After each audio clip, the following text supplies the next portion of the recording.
welcome. I have a podcast. He did not mention my podcast that I do on a weekly basis and that I showcase businesses, entrepreneurs, people that are doing great things in the world of personal branding, career development, business development, and financial empowerment.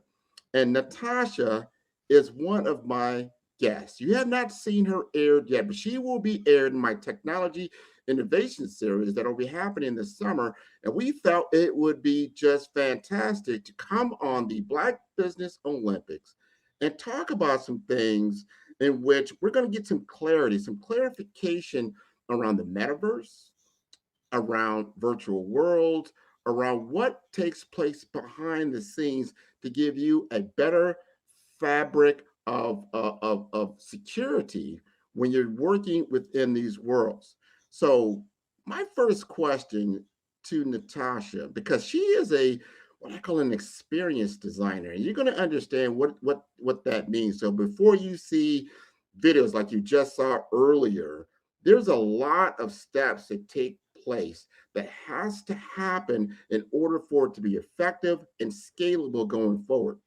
So, Natasha, can you help us define what you feel is the metaverse and virtual worlds?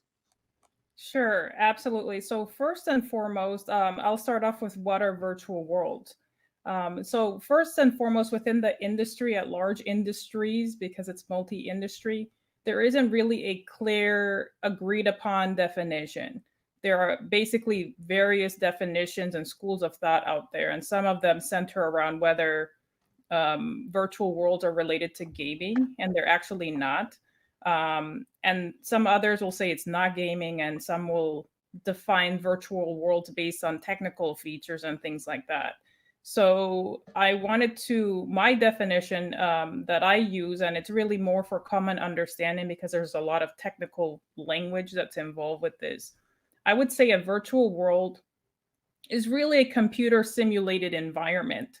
And there's graphics in this environment as well, but it is populated by various users concurrently. So it's not one user in this virtual world, it's many users.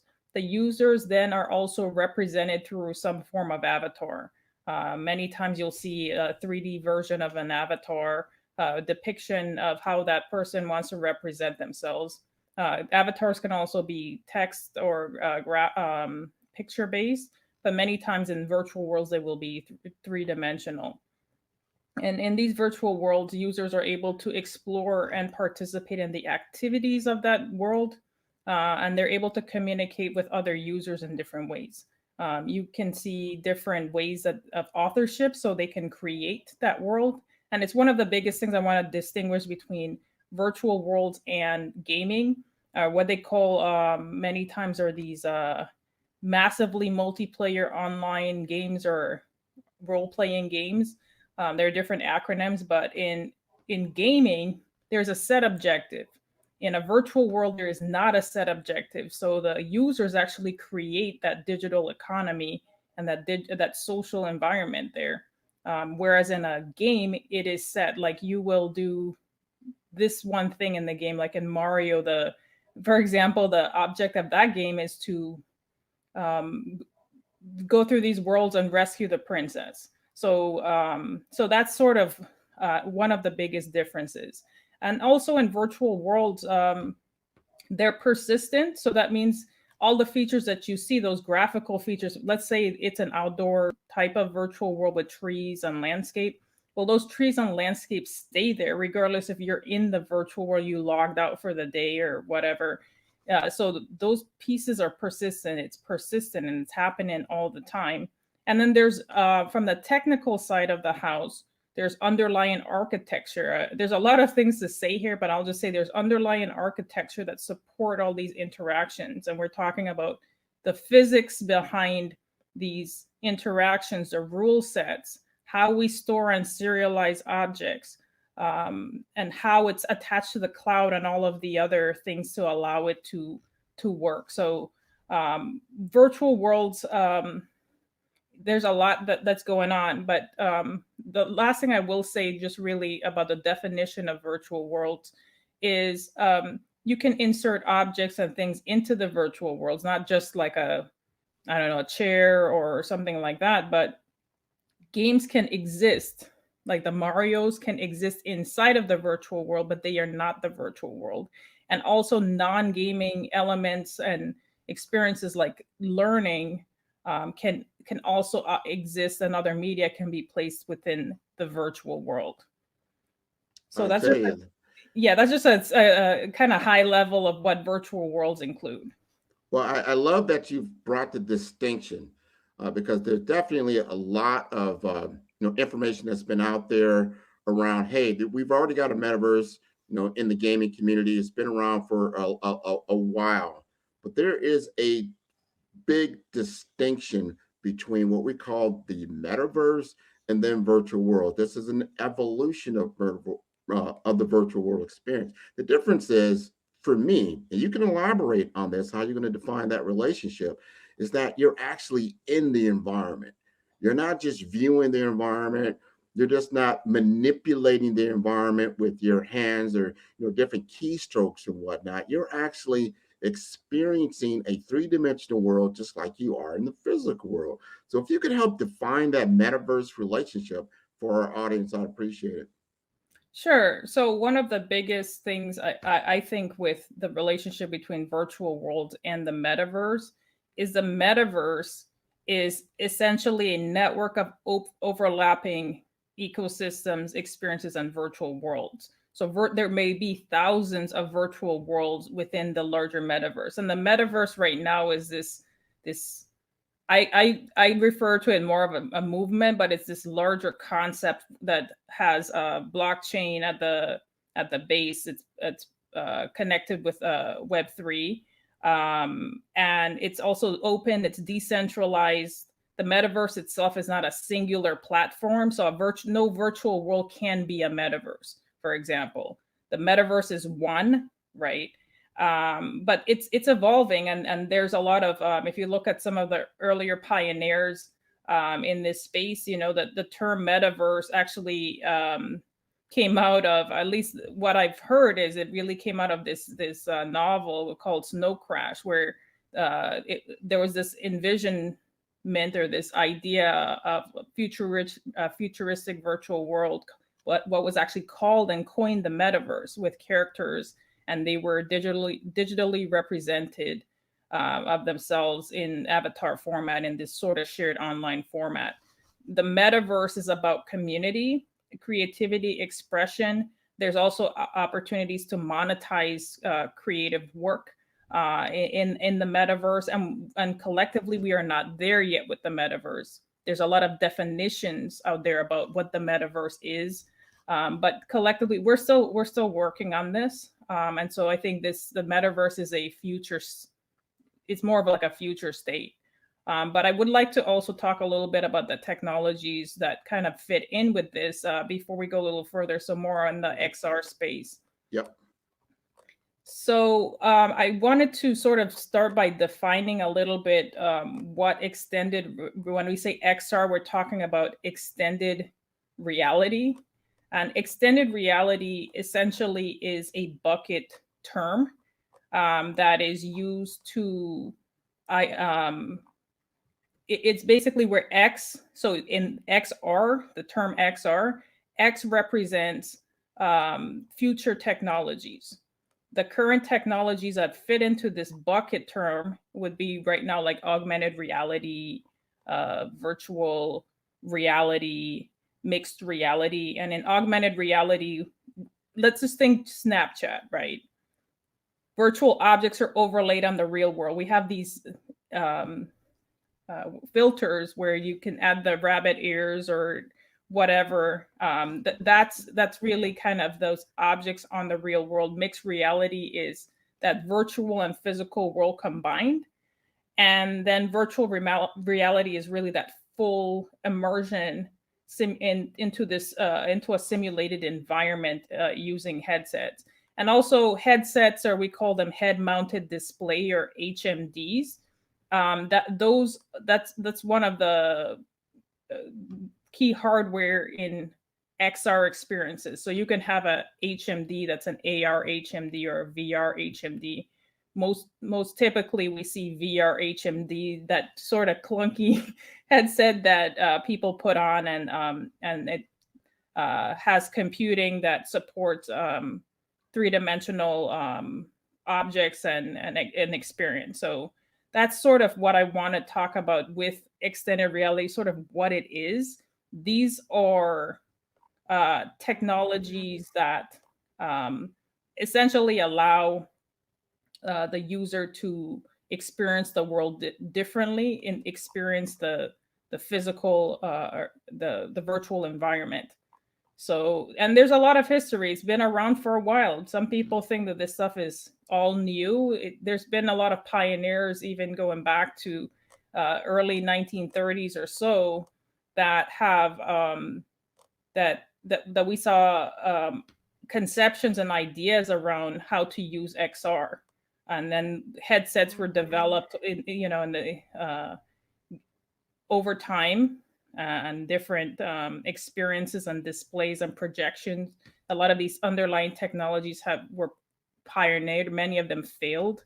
Even Nintendo in the 1990s had put out a HMD style thing called Virtual Boy, and that was a commercial failure. But there's been a lot of experimentation and examples throughout time that have kind of led us to this point. I totally get that, because I've seen the evolution of communications to extend our reach. That's what that's about. Being able to project yourself and really your consciousness into a framework of something. And what you talked about just now, the different levels of the XR, AR, all these, and these are virtual, these are realities, right? How virtual is the reality? So there's different levels. You would agree with that? Like maybe, augmented reality is, maybe it's 180 degrees, to give you context, right? Where VR, which is virtual reality, is more of a 360-degree immersion. So is that how it's defined, as like immersion content? Sure. And so there's this concept that's called virtuality. And basically it's like a spectrum, right? So for example, the physical world that we're in right now is on, let's say it's on this side of the spectrum. And then on this side of the spectrum, you would have something like VR. So virtual reality has the highest level of virtuality. It's more virtual. So from the physical world to fully immersive simulation, then we would look at technologies like augmented reality. That's just those objects overlaid on the real world. That's more virtual, or has more virtuality than the real world. And then the next one down the line would be like mixed reality, which is that, again, that balance between the kind of virtual environment, combined real environment with a virtual environment that has more virtuality than augmented reality. And virtual reality, of course, has the most or highest levels of virtuality. So I think it's important to really think about that in context. Sometimes people are like, well, I just want to create this super immersive experience. And you have to ask yourself why, right? What is it that you're really trying to do? And then you can really think about what levels of virtuality, because the less virtuality, many times it becomes less complex to create. And one of the other things that I'll say is, I think one of the natural questions around these technologies and the metaverse and all of that sort of topic is in virtual worlds, is it all virtual reality? And for the most part, mostly yes. I would say if you look at those kind of criteria that we talked about, it's persistent. There's avatars and people using this concurrently. There's also a sense of presence. All of those things, you get a lot of that in virtual reality. So AR, for example, could be a portal. So let's say you take your phone and there's an object that's overlaid on the real world. That may be a portal or ingress route into a virtual world. but it's not that the AR itself is the virtual world, if that makes sense. You're getting into the design aspects of designing a virtual world. And I know one of your uh, talents is that, and why actually people work with you and the NAR Creative, is that you understand it from the business aspect. So we're talking about business and technology, which I gave a talk about that earlier in the week, I think on Tuesday, and understanding these layers that you have to look at the business. What is the business objectives? And then take a look at the technical assets. Look at the departments that are supporting the business, and then kind of think it through for design considerations when you're talking about taking things to the next level and building out a virtual world in the metaverse. If you can elaborate on those layers of design that you do, I'd appreciate it. Sure. And so I'm going to start out first by sort of defining design at a high level. My favorite definition of design is that design is intelligence made visible. And this was by an expert in brand identity named Alina Wheeler. And really, I would say design at the core is really about meeting human needs. And we're really looking at providing a solution, and there may be artistic pieces of it too, right? So you may have artists that bring in creativity and things like that, but before you actually get to a point where there's a visual product, because when people hear the word design, they just think about like colors and visual pieces and things like that. There are layers, many layers that have to that are stacked on there before you get to that visual layer, that experience layer, that you can go into the world and just have this moment, right? And to experience and interact. So I would say also with design, we're looking at, I sort of chunk it into groups of like tactical design. So some of that visual design and the production of it to create, for example, you're designing something and developing something in the game engine Unity, for example, and you're actually putting objects into space and having them interact and things like that, or you're creating a physical product. At that point, I would say a lot of that, it lends more to the tactical design piece of it, is that actual product that you're delivering to the client. So whether it's a virtual world, an immersive experience, or something else, an app, that's on the tactical side. And then for organizations that are really looking to do a little bit more, not just have the product and have the experience, we need to be able to tie in the what the objective is to the operational needs of the business. So there's that operational design connection layer, right? And so we want to ensure that the whatever business or within a business or department within a business can actually use that practically. And we get into a lot of topics and understanding around use cases and how that can really help to support a business need. But then there's the other layer, and this is where I spend a lot of my time as well, is on the strategic side. So look at the tactical design. So let's say this is a virtual world or experience that's created here in the business. And then at the operational layer, maybe this is the department and we're looking at how that fits in. And then on the strategic side of the house, we're looking at how it supports the entire business ecosystem. And that's not just only on the design features and how you do that. We're talking about design programs. We're talking about alignment in the organization on the technical side, ensuring that we are actually building design culture and not just design products. And so that's where I would say that the strategic design is really important for businesses, but we're also providing education and supporting metaverse and design and extended reality literacy, helping to build that into the culture so that the organization can pivot and you can achieve longer term sustainability. And what you just said there, this is the problem that I run across a lot, not just in a metaverse world or virtual world. It's the design aspects of what the business is looking to create, and that you've got alignment throughout all the different systems that have to work together.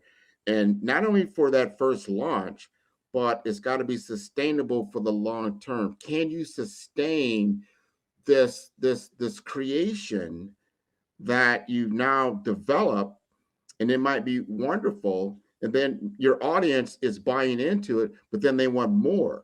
Well, can you add more? What does it take to add more? Or do you have the ability to even add more? Can you talk a little bit about, those design process flows and workflows, and how that all kind of works out?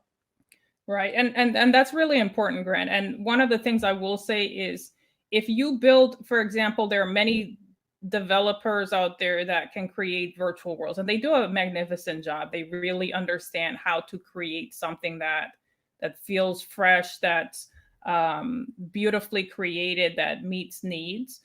But when you're looking at it as let's say you're a business owner, or you're on, in the top tier of your organization, really looking at driving long-term results and sustainability, this is where we go back to the strategic design, and we're looking at, well, we need to build the culture.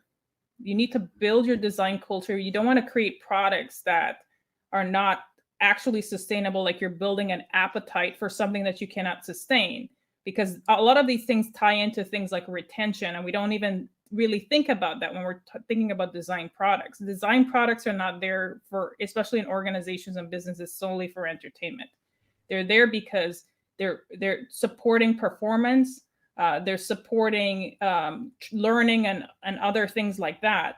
So to be able to achieve that, we really need to dial into what does this organization stand for, what do they want, and really mapping out that ecosystem. So a newer organization, for example, you start by building that structure appropriately, and so that is also designed. And the core of strategic design is using design principles to solve systemic problems, and also to support organizations to not create systemic problems. So things like inclusion and representation, those fit into the strategic side of your design programs, and those can be programmed in. If it's an organization that's already existing, basically, like for example, my organization may help them to identify some of these points of concern, and also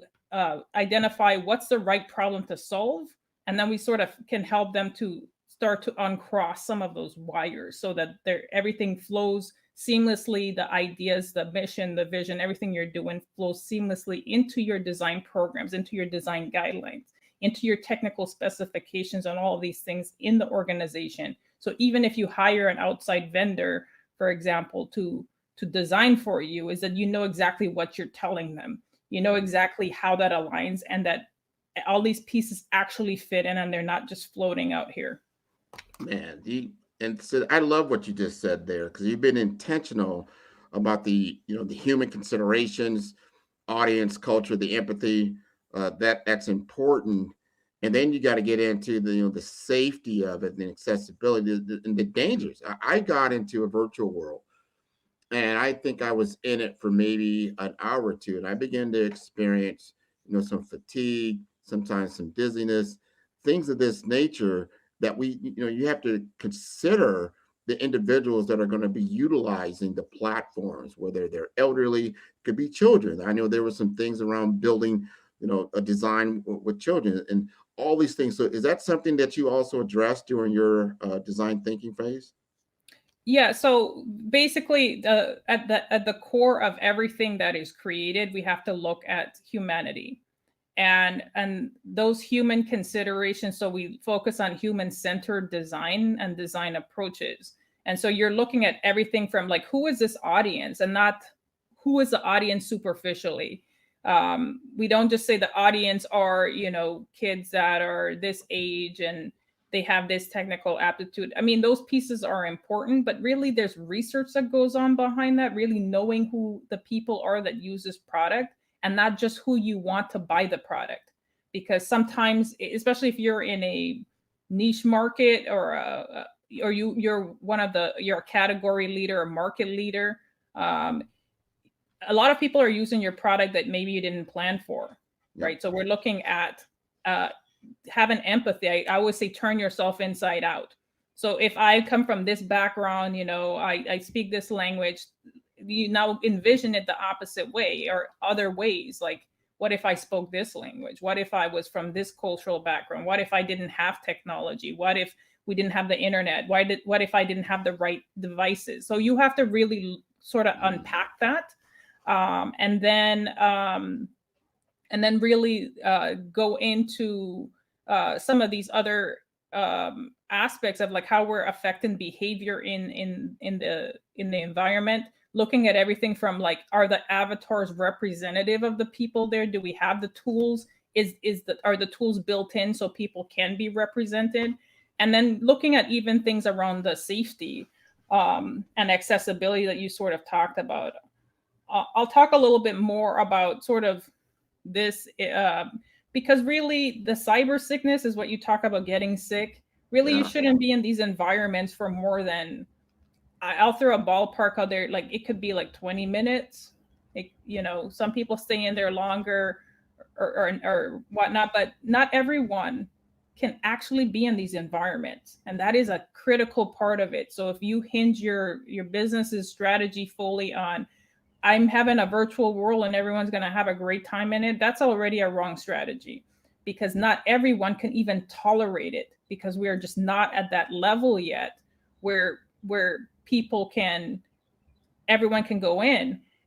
For example, women are, I should say, people that identify as women are people that tend to have smaller faces. They have this space between their eyes is called interpupillary distance.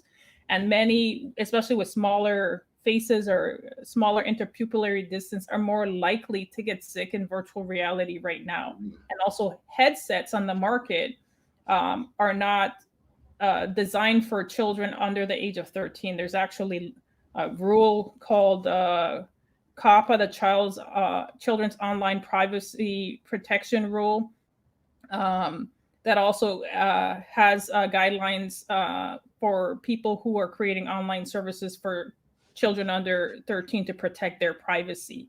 But children are, especially younger and smaller children, are more susceptible to some of these things, these safety concerns in the environment. And we haven't even touched on to layers of like, are people really who they say they are in these virtual worlds? And then there are children. Someone can say that they're a child and they're not a child, right? And then you're talking about building in safety bubbles in virtual worlds to prevent things from like sexual harassment.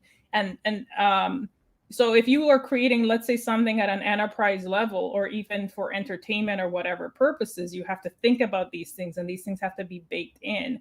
Otherwise, then you have this virtual world and it can easily have so many problems. And so this is where we look at overall organizational values and how we're really connecting the values and building the culture to really support the experiences that are safe and accessible and representative of all the people that will come in, whether you think about who these people are not. Your companies are or I should say diverse, right? So you have so many different people. We have to really think about that. Wow. I mean, that you just brought up some just great points, that the considerations that you have to go into from a business aspect of what you're trying to achieve, and look at all the different parameters. And some of these things might not even be defined yet in a virtual world, ethics and laws and morality.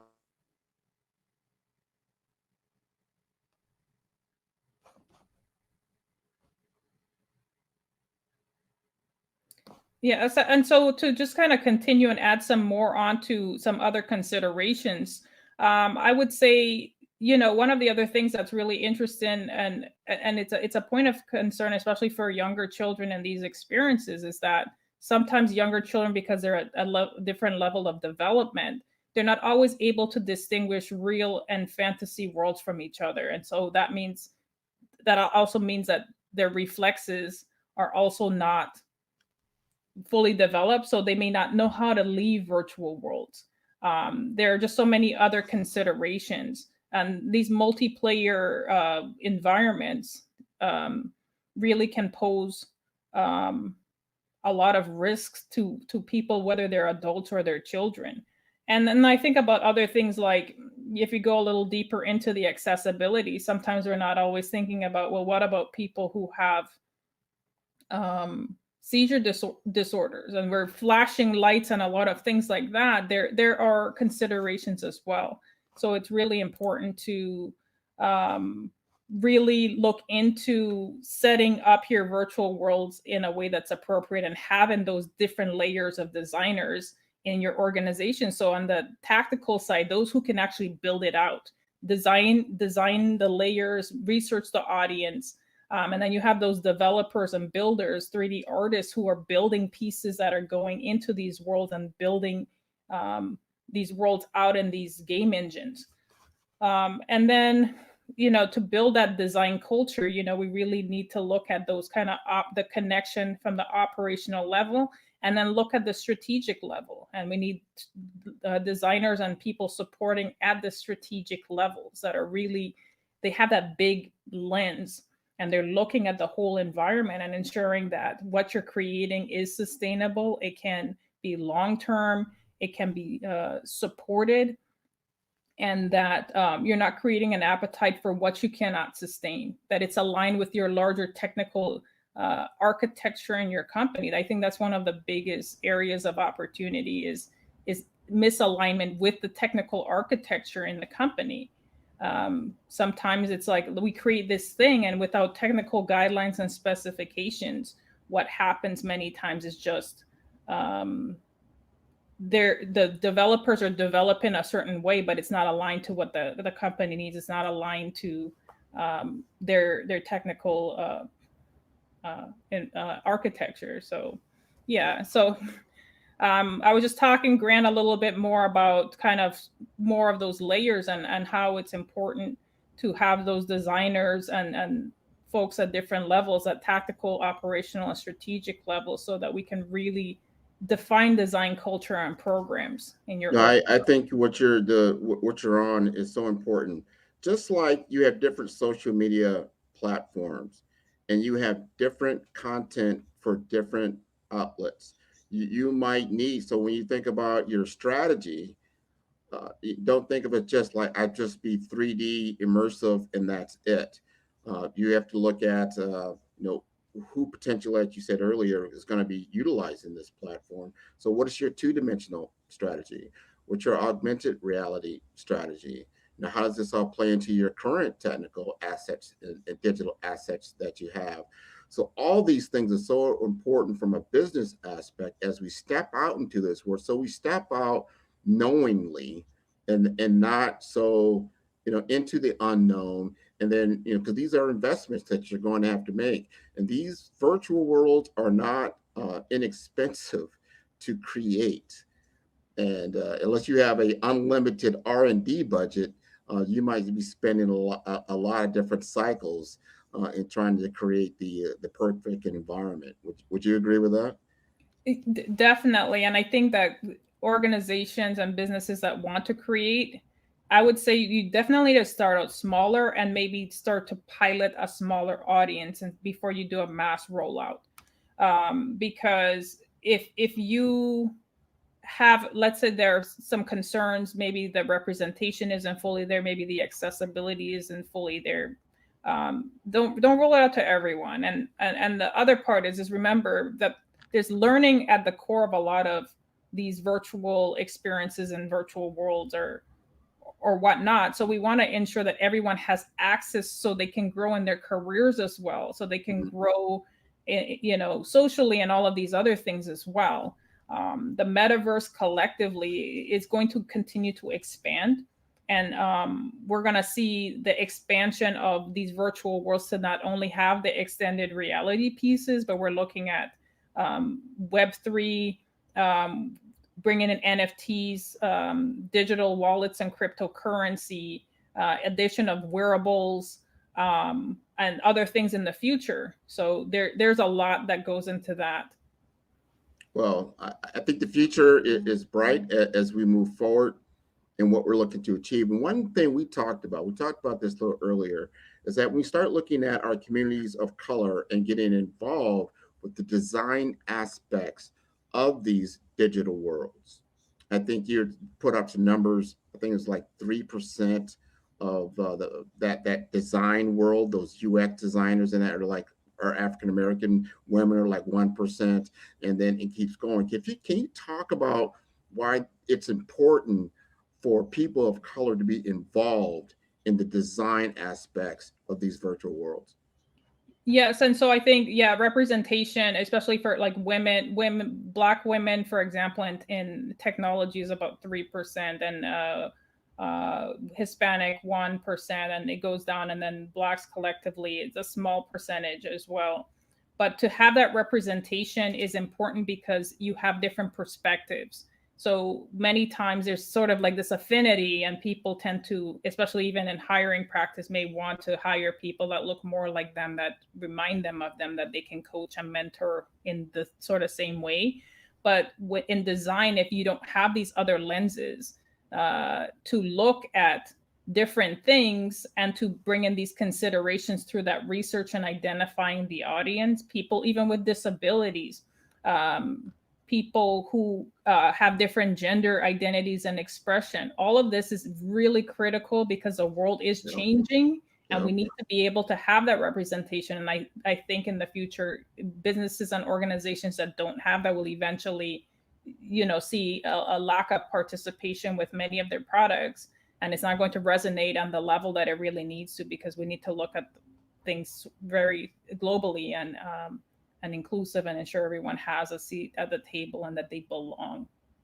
That's so important. What we want to do, especially with my company, 5-Star BDM, with your company, we're working with Nubian Media, we're working with some other. We want to bring together the Black community that is already has the knowledge and understanding, whether it's in 3D animation, whether it's in the UX design, which is user experience design aspects, bringing this together so we have a collective and so that we are visible is very important. And then we can work with our Black business community that are entrepreneurs, that have small businesses or even major businesses to have the creative.